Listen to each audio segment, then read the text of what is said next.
Okay guys, Adrian here with a real quick tip for you today on how to use paths in Photoshop to create flexible text containers.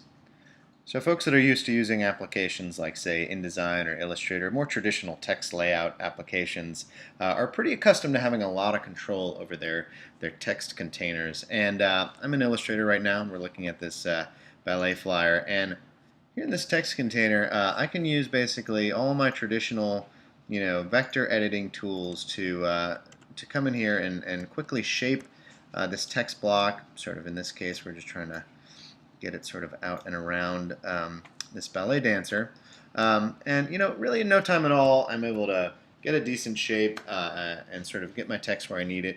And what's nice is that this is live and editable. I can come back in later. I can make updates, no problem. Now when we get over to Photoshop, it's not really immediately obvious on how you might accomplish a similar task.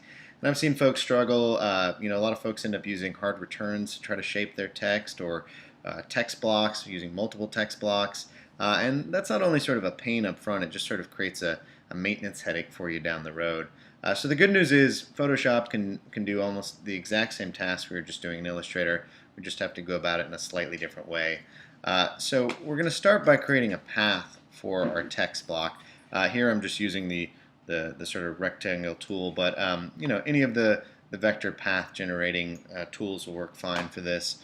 Just going to use a little subtract and knock that out. Now I'm going to go over and grab my text tool, and you'll notice that when I bring it over this path, the icon changes to indicate that I can actually click into here. And as I do so, this path becomes an active text field. So I'm going to paste in some text I have ready. And now as we look over here in the layer palette, we'll see that obviously we've created a new text layer. Below that was the shape layer that we based our text layer on. Now we can go ahead and get rid of this. We don't need this anymore. And you'll notice as we look at the text layer that we created, it now has an associated path with it. Now I can come in and use any of the path editing tools to shape this text block.